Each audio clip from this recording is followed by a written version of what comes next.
Balita korban penculikan bernama Bilqis di Makassar, Sulawesi Selatan ternyata 3 kali dijual dari orang berbeda. Terakhir Bilqis dijual kepada salah satu suku di Jambi seharga 80 juta rupiah. Dalam jumpa pers pada Senin pagi, Kapolda Sulsel Irjen Juhandani Raharjo Puro mengatakan dari hasil penyidikan diketahui korban ketiga kali berpindah tangan. Para pelaku Bilqis dijual mulai dari harga 3 juta rupiah sebelum akhirnya dijual 80 juta rupiah di Jambi. Salah satu pelaku yakni berinisial NH diduga menjadi penadah dalam jaringan penculikan Bilqis.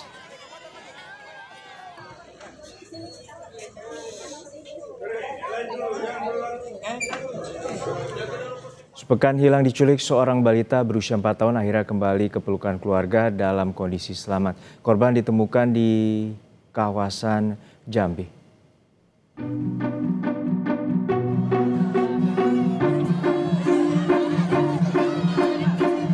Tangis haru dan rasa syukur dirasakan orang tua balita yang berhasil diselamatkan dari penculikan. Sang putri akhirnya kembali ke pelukan dalam kondisi selamat setelah sepekan hilang. Korban ditemukan pada Sabtu 8 November 2025 di Kabupaten Merangin, Provinsi Jambi setelah hilang selama sepekan. Hasil pemeriksaan kesehatan, tak ada tanda kekerasan fisik maupun trauma psikologis pada korban. Ditemukan tadi malam dan bisa kembali ke Makassar pada hari ini. Ya. Dan tadi sudah dicek kesehatannya, alhamdulillah tidak ada tanda-tanda penganiayaan, ya, dan kondisinya juga baik. Secara psikologis juga sudah dicek, ya. Dari Bu Kadis juga sudah ngecek semuanya, alhamdulillah dalam kondisi yang sangat baik. Anaknya juga ceria, baru kita terima anaknya, ya. Jadi akan kami dalami pelaku-pelakunya, jaringannya, tindak pidananya. Korban dilaporkan hilang pada 2 November saat menemani sang ayah berolahraga di Taman Pakui Sayang, Kota Makassar, Sulawesi Selatan. Dalam rekaman CCTV, korban dibawa secara tergesa-gesa oleh seorang perempuan tak dikenal. Saat ini, para pelaku penculikan telah ditangkap dan tengah diperiksa di Polrestabes Makassar. Tim Liputan, Kompas TV.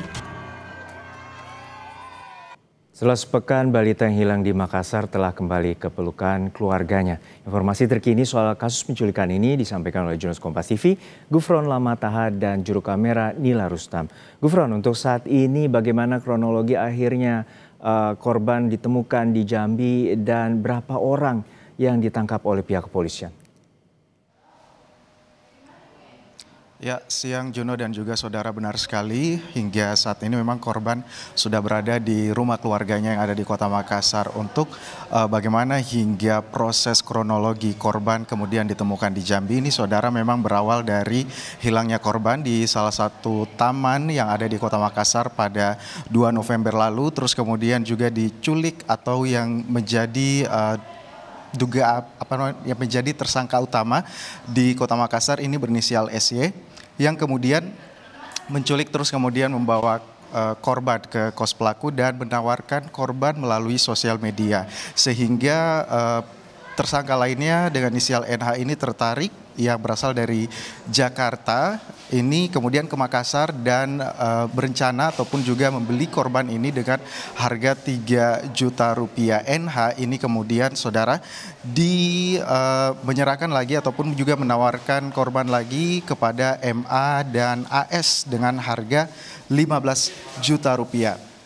MA dan AS ini kemudian yang membawa korban ke Jambi dan menjual ke suku anak dalam yang ada di Jambi dengan seharga 80 juta rupiah. Memang kalau kita lihat kronologinya ini, pindahnya korban dari Kota Makassar terus kemudian ke Jawa, kemudian ke Jambi, ini memang terindikasinya adanya jaringan penculikan anak di bawah umur lintas daerah, lintas provinsi yang ada di Indonesia seperti itu. Kita juga nanti masih akan sama-sama menunggu bagaimana hasil penyelidikan dari polisi, apakah ini masuk dalam tindak perdagangan orang atau seperti apa jaringannya yang ada di Indonesia. Juno. Tapi saat ini bagaimana polisi melakukan penyelidikan terkait dengan dugaan itu, karena 4 orang tersangka ini juga terindikasi ingin menjual korban, dan seperti apa pendalaman terkait dengan dugaan tindak pidana perdagangan orang ini?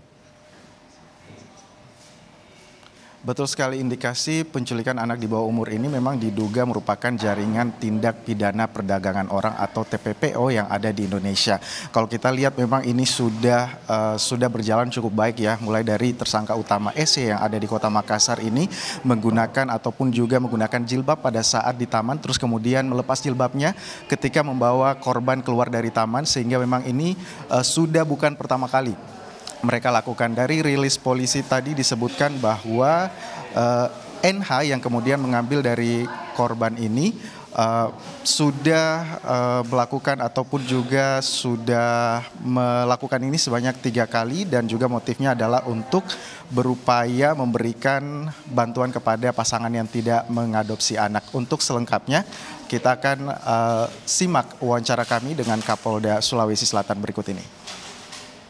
Polrestabes sudah mengamankan 4 tersangka. Adapun tersangka adalah SY, perempuan, 30 tahun, pekerjaan PRT. Kemudian tersangka kedua NH, perempuan, 29 tahun, pekerjaan pengurus rumah tangga. Kemudian yang ketiga MA, perempuan, 42 tahun, pekerjaan PRT. Kemudian AS, laki-laki, 36 tahun, karyawan honorer, Kecamatan Bangko Maringin, Provinsi Jambi.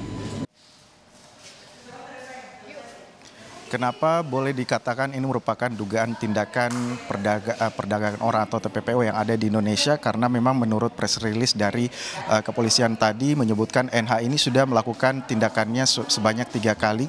Sementara AS dan MA ini sudah melakukan tindakan penjualan ataupun juga penculikan anak di bawah umur ini kemudian dijualkan ke orang lain ini sudah sebanyak 9 kali.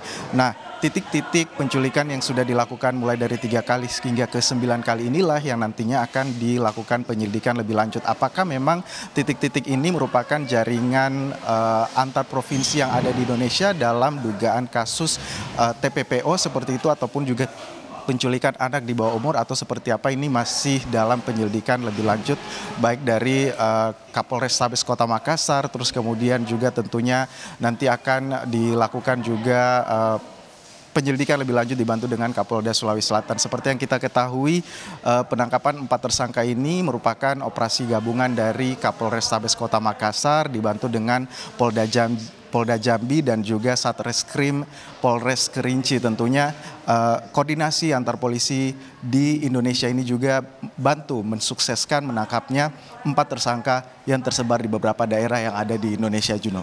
Baik, kita cermati bagaimana pengusutan tuntas terkait dengan perdagangan manusia khususnya menyasar terhadap anak balita dan korban yang saat ini berusia 4 tahun. Terima kasih atas laporan Anda, jurnalis Kompas TV, Gufron Lamataha dan Nila Rustam dari Makassar, Sulawesi Selatan.